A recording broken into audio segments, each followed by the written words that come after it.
नहमदुहु व नसल्ली अला रसूलिहिल करीम अम्मा बाद। पारा नंबर 13 सूरतुर राद आयत नंबर 1। अऊज़ु बिल्लाहि मिनश शैतानिर रजीम बिस्मिल्लाहिर रहमानिर रहीम।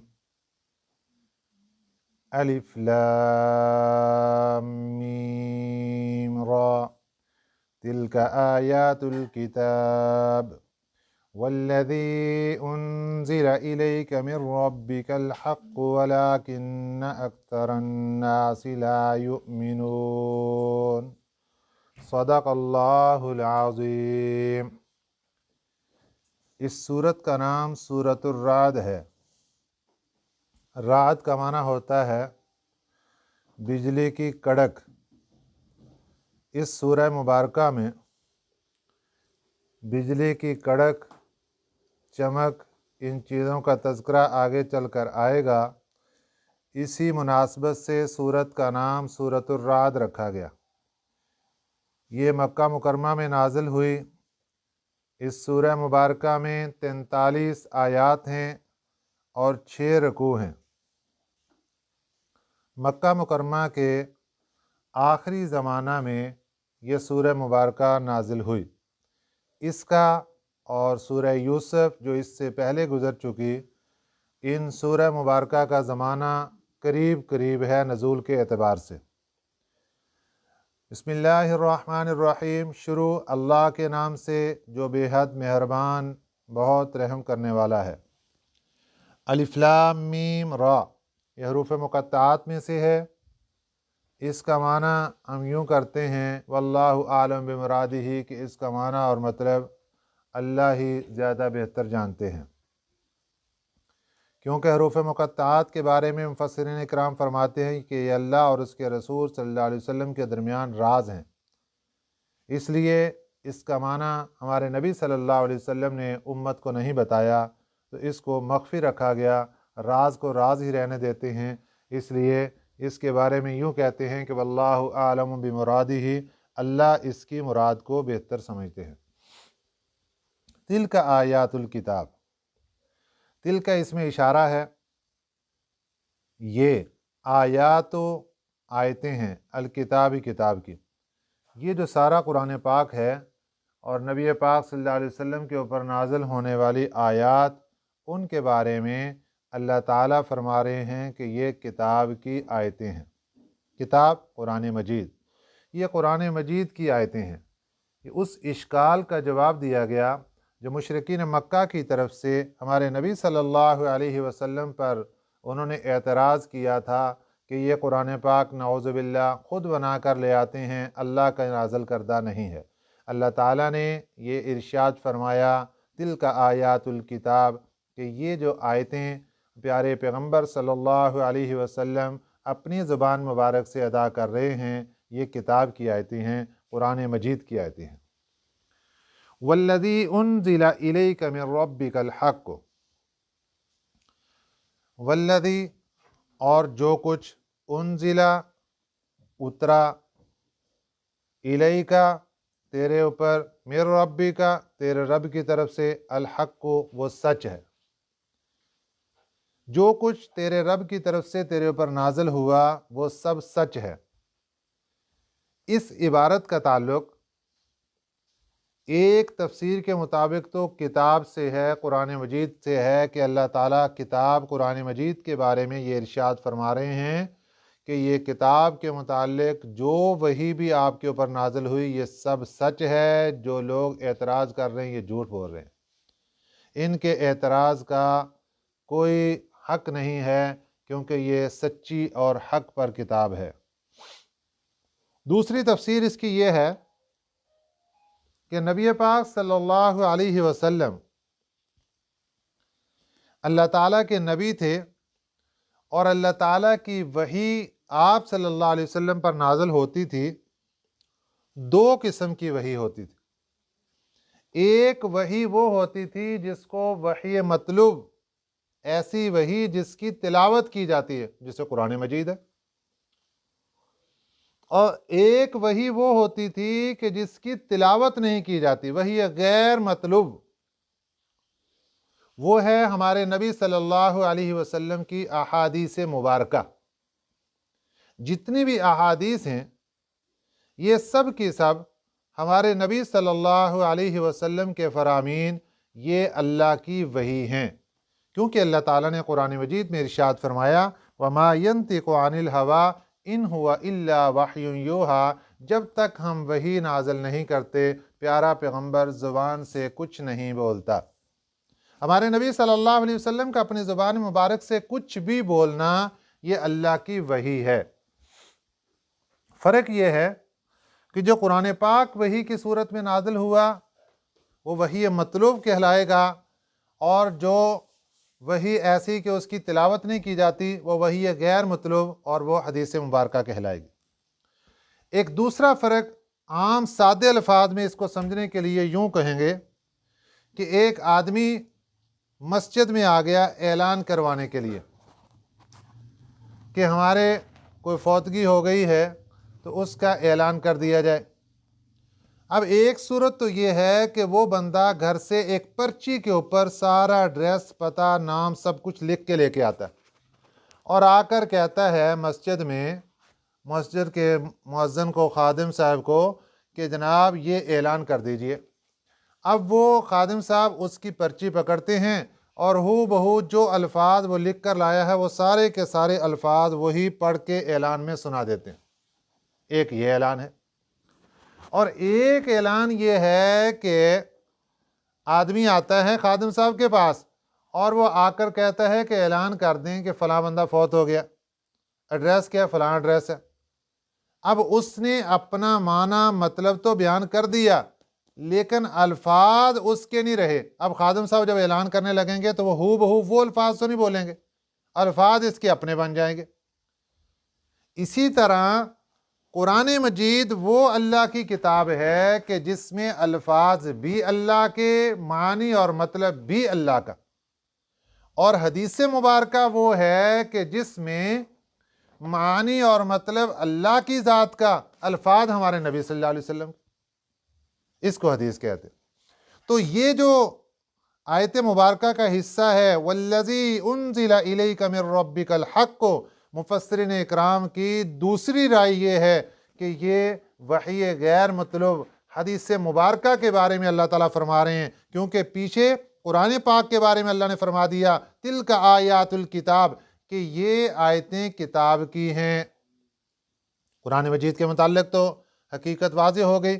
اب دوسری وحی غیر مطلوب حدیث مبارکہ کے بارے میں اللہ فرما رہے ہیں والذی انزل الیک من ربک الحق، اور وہ وحی جو نازل کی جاتی ہے تیرے اوپر من ربک، تیرے رب کی طرف سے، الحق وہ سچ ہے، ولکن اکثر الناس لا یؤمنون۔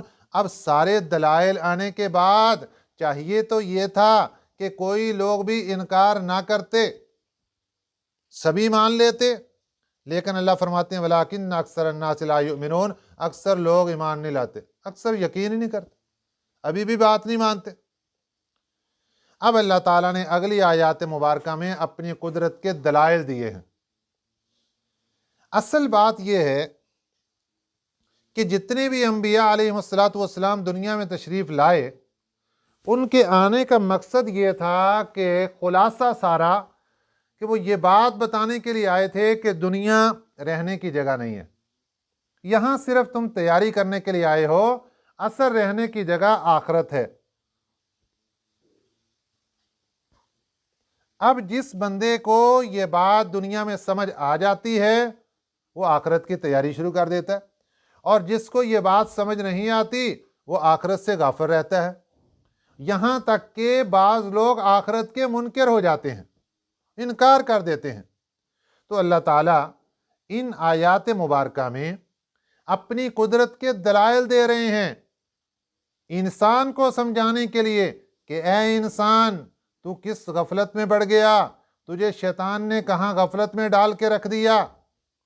سوچ تو صحیح کہ جو رب اتنے بڑے بڑے کام کرنے پر قادر ہے، اتنی بڑی بڑی چیزیں بنانے پر قادر ہے، وہ ایک چھوٹے سے انسان کو دوبارہ زندہ کرنے پر قادر نہیں؟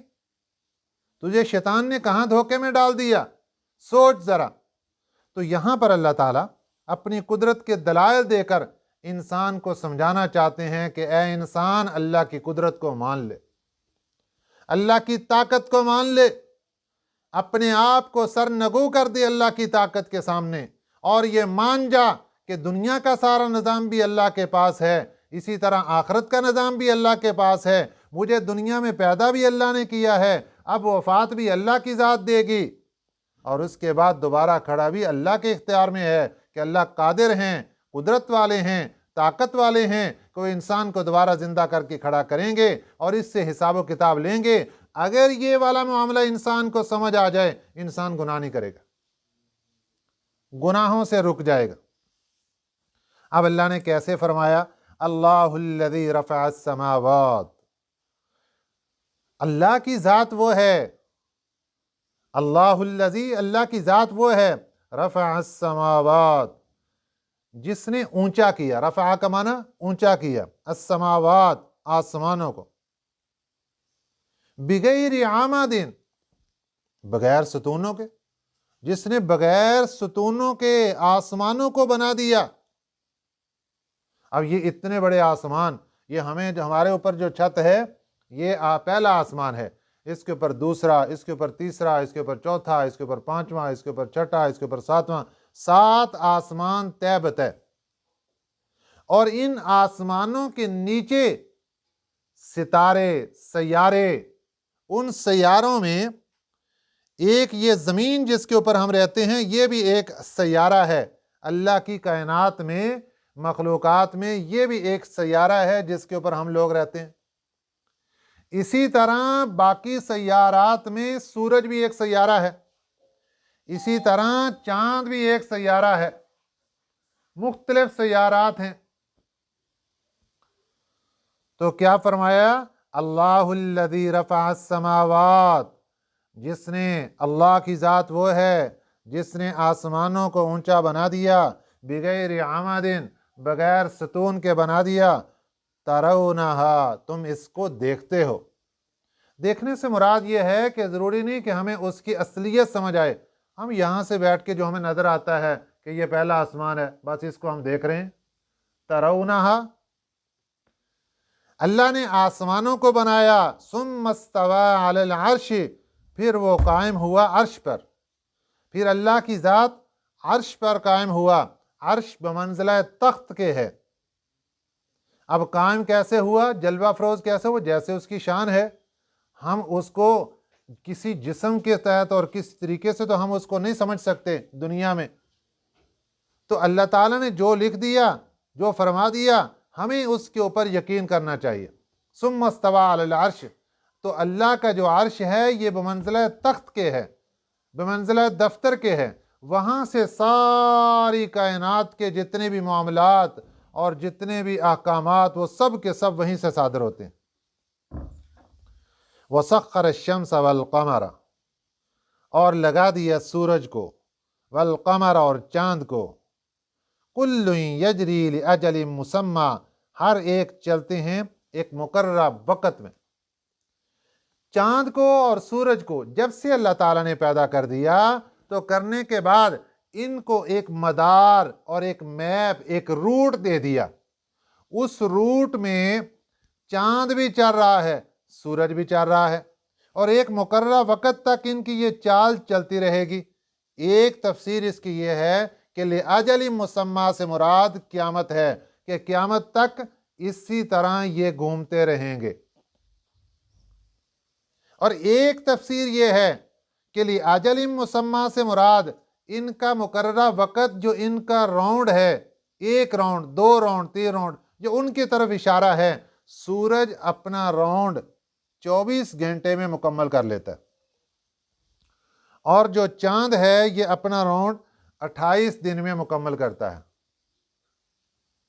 یہ اس کی طرف اللہ تعالیٰ اشارہ فرما رہے ہیں کہ کل یجری، ہر ایک چلتا ہے، لِأَجَلٍ مُسَمَّى، ایک مقررہ وقت پر۔ یدبر الامر، تدبیر کرتا ہے ہر کام کی۔ تو اللہ تعالیٰ نے کائنات کو بنایا، تو کائنات کو بنانے کے بعد اللہ کی ذات اس کے بارے میں احکامات اور تدبیریں ساری کرتی ہیں۔ اللہ نے इस इंसान को भी बनाया और इंसान से बड़ी बड़ी चीज़ों को अल्लाह ताला ने बनाया। जिस ज़मीन पर हम बसते हैं ये ज़मीन बहुत छोटी है, इसके मुकाबले में जो चाँद है, जो सूरज है, चाँद तो ज़मीन से छोटा, जो सूरज है वो ज़मीन से बहुत बड़ा है। ये ज़मीन, इसका कतर 24,000 मील है और ये ज़मीन दूसरा सैयारा जो सूरज है, जो इसको रोशनी मुहैया करता है, वो सूरज इस ज़मीन से 13 लाख गुना बड़ा है। ज़मीन और सूरज का दरमियानी फासला 9 करोड़ 38 लाख मील है और जो चांद है ये ज़मीन से छोटा है, जबकि चांद और ज़मीन का फासला 3 लाख से 5 लाख मील है। जितने भी सैयारे हैं ये सब के सब गोल हैं। चांद भी गोल हमें नजर आता है, सूरज भी गोल, इस तरह ज़मीन भी गोल है। तो ज़मीन से बहुत दूर होने की वजह से ये हमें छोटे छोटे नजर आते हैं, वरना बहुत बड़े हैं। जिस तरह देखो कि ये ज़मीन कहाँ और सूरज इसके मुकाबले में 13 लाख गुना बड़ा है। तो अब देखें कि अल्लाह ताला की ये एक मखलूक है, एक कायनात है, तो अल्लाह ताला ने इसके लिए, इस ज़मीन के लिए जो बल्ब लगाए वो इससे लाखों गुना बड़े लगा दिए, इसकी रोशनी मुहैया करने के लिए। युदब्बिरुल अम्रा, अल्लाह की ज़ात तदबीर करते हैं हर काम की। तदबीर करने का क्या माना कि जब अल्लाह खालिक हैं, अल्लाह ने आसमानों को पैदा कर दिया, अल्लाह खालिक हैं सूरज को पैदा फरमा दिया, अल्लाह खालिक हैं ज़मीन को पैदा फरमा दिया, सब कुछ पैदा फरमाने के बाद इंसान को भी पैदा फरमाया, फिर इसकी ज़रूरियात ज़िंदगी का भी ख्याल रखा कि जो जो चीज़ ज़रूरत की थी उनको मुहैया भी किया। देखिए कि सुबह सवेरे इंसान उठता है, उसको ताज़ा सब्ज़ी की ज़रूरत है, उसको कहीं परेशान होने की ज़रूरत नहीं। वो गली से बाहर निकलता है तो अल्लाह ने बाहर सब्ज़ी का इतना बड़ा ठेला लगा दिया और इंतज़ाम करके रख दिया, जो जो चाहे सब्ज़ी यहाँ से खरीद लो। सुबह उठता है, दूध की ज़रूरत है, अल्लाह ने गली के बाहर निकला, अल्लाह ने वहाँ पे दूध का इंतज़ाम कर दिया। दही की ज़रूरत पड़ी, अल्लाह ने दही का इंतज़ाम कर दिया। इसने मकान बनाना था, अल्लाह ने ये गली से बाहर निकला, वहाँ चौक के अंदर अल्लाह ने मिस्त्री और मज़दूरों को बिठा दिया। तो अल्लाह की ज़ात ने इंसान को पैदा भी किया और इसके लिए हर तदबीर भी की, इसकी एक एक बात का ख्याल भी रखा। ए इंसान, तू भी समझ जा कि जो खालिक, जो मालिक, जो राज़िक, जो हाकिम इतनी बड़े बड़ी तदबीरें तेरे लिए कर रहा है, तू उसके लिए क्या कर रहा है? ये इंसान के लिए सवाल है। युदब्बिरुल अम्रा युफस्सिलुल आयात, अल्लाह एक तो हर काम की तदबीर करते हैं, युफस्सिलुल आयात, अल्लाह निशानियों को जाहिर करते हैं, बार बार अपनी निशानियों को गिनवाते हैं। अल्लाह जी मकसद क्या है, क्यों ये सब कुछ करवाया जा रहा है? फरमाया लअल्लकुम, शायद कि तुम बिलिकाई रब्बिकुम, अपने रब की मुलाकात का तुक़िनून, यकीन कर लो। असल मकसद तो ये है कि अल्लाह की मुलाकात को भूल गए, असल मकसद तो ये है कि मरने के बाद जी उठने को भूल गए। अगर इंसान इस बात का पुख्ता इरादा कर ले अपने दिमाग में, इंसान गुनाह छोड़ देगा। जब उसको पता होगा कि मैंने मरना है और अल्लाह के सामने हाजिर होना है, एक एक अमल का जवाब देना है, मेरी डायरी लिखी जा रही है और इस डायरी के मुताबिक मुझसे सवाल जवाब होंगे, हिसाब व किताब होंगे, गुनाह नहीं करेगा। अल्लाह फरमाते हैं ये सब कुछ हम इसलिए कर रहे हैं, लअल्लकुम बिलिकाई रब्बिकुम तुक़िनून, शायद कि तुम अपने रब की मुलाकात का यकीन कर लो। सुबहान अल्लाह, ये कितना प्यार है अल्लाह को इंसान के साथ। वहुवल्लज़ी मद्दल अर्ज़ा, अल्लाह की ज़ात वो है मद्दल अर्ज़ा, जिसने ज़मीन को फैलाया, वजअल फ़ीहा, और रखे इसमें, रवासिया, पहाड़, व अनहारा और नदियाँ। सुबहान अल्लाह। अल्लाह ने ज़मीन को फैला दिया, फिर ज़मीन को फैलाने के बाद इसके ऊपर पहाड़ों को मेखों की तरह गाड़ दिया, फिर इसमें नदियाँ और नहरें चला दी। पहाड़ ये अल्लाह ताला की रहमत है। पहाड़ों से एक काम तो ये लिया गया कि इनको मेखें बना दिया गया। ज़मीन हिल रही थी, अल्लाह ने मेखें देकर गाड़ के उसको ज़मीन को वहीं पर ठहरा दिया, रुक गई ज़मीन। दूसरा फ़ायदा इंसान के लिए ये कि पहाड़ की चोटियों पर अल्लाह ताला बर्फ़ के ढेरों के ढेर लगा देते हैं, वहाँ बर्फ़ जम जाती है, फिर वो पूरे का पूरा साल, पूरी गर्मियाँ वहाँ से बर्फ़ पिघल के पानी की सूरत में इंसान के लिए आती है, और इंसान को ताज़ा और साफ पानी, इसके लिए भी, जानवरों के लिए भी, इसकी खेतों के लिए भी अल्लाह ताला पानी मुहैया करते हैं। वह अनहारा, और नहरें अल्लाह ताला ने जारी कर दी। और ये पानी किस मकसद के लिए सारा? वमिन कुल्लिस समरात, अल्लाह की निशानियां भी जारी। वमिन कुल्लिस समरात, अल्लाह की निशानियों में ये है, अल्लाह ने और कुछ क्या क्या पैदा फरमाया, हर किस्म के फलों को अल्लाह ने पैदा फरमाया। जाअल फीहा ज़ौजैन, बना दिए इसमें ज़ौजैन, जोड़े, ज़ौजैन जोड़े बना दिए। नर और मादा का तस्वुर अल्लाह ने फलों के अंदर भी रख दिया। जिस तरह खजूर के बारे में भी ये साइंसदान और मुहक्किकीन इस बात तक पहुंच चुके हैं कि इसके अंदर नर और मादा का तस्वुर है। इसी तरह पपीता जो फल है, इसके अंदर भी नर और मादा का तस्वुर है। और बाकी जितने भी फल और पौधे हैं और फूल हैं, इनके अंदर भी नर और मादे का तस्वुर मुमकिन है, जब जिनके ऊपर अभी तहकीकात हो रही है और क़यामत तक चलती रहेंगी। अल्लाह ने फरमा दिया जाअल फीहा ज़ौजैन, हमने जोड़े जोड़े बनाए।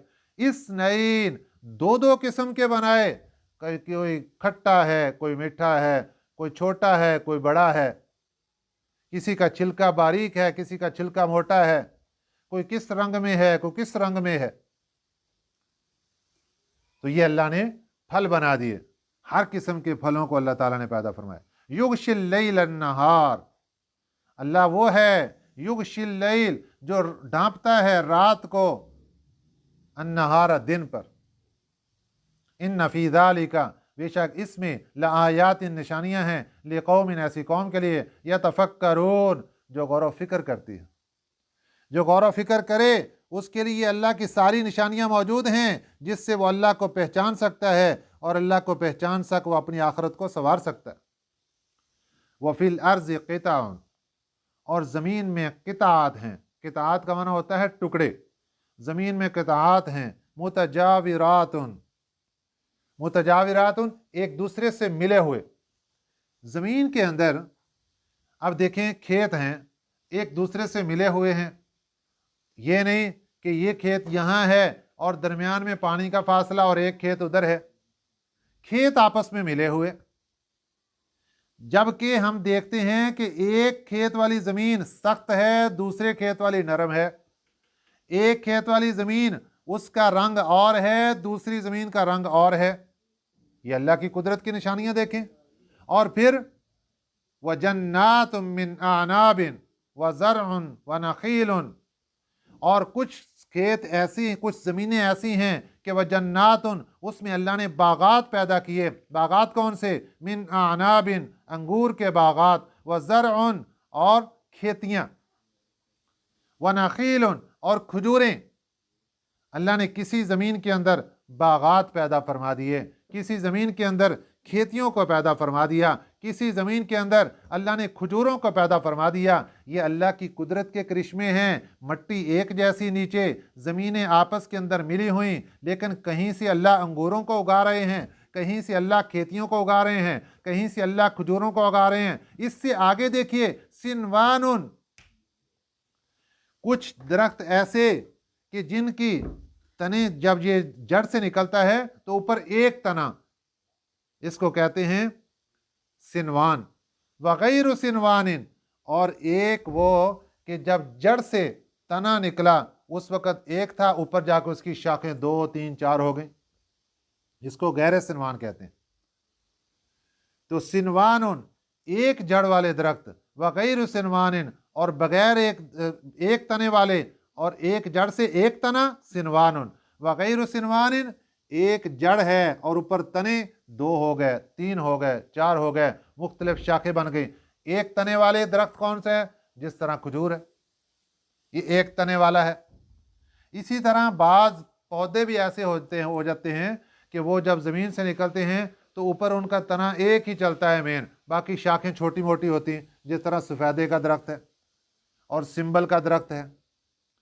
और बाज़ पौधे ऐसे हैं कि जब वो ज़मीन से निकलते हैं तो निकलते ही उनके तने अलग अलग और भी निकल आते हैं। मुख्तलिफ फलों के दरख्त भी ऐसे और दूसरे दरख्त भी ऐसे, ये गैर सिनवान के अंदर।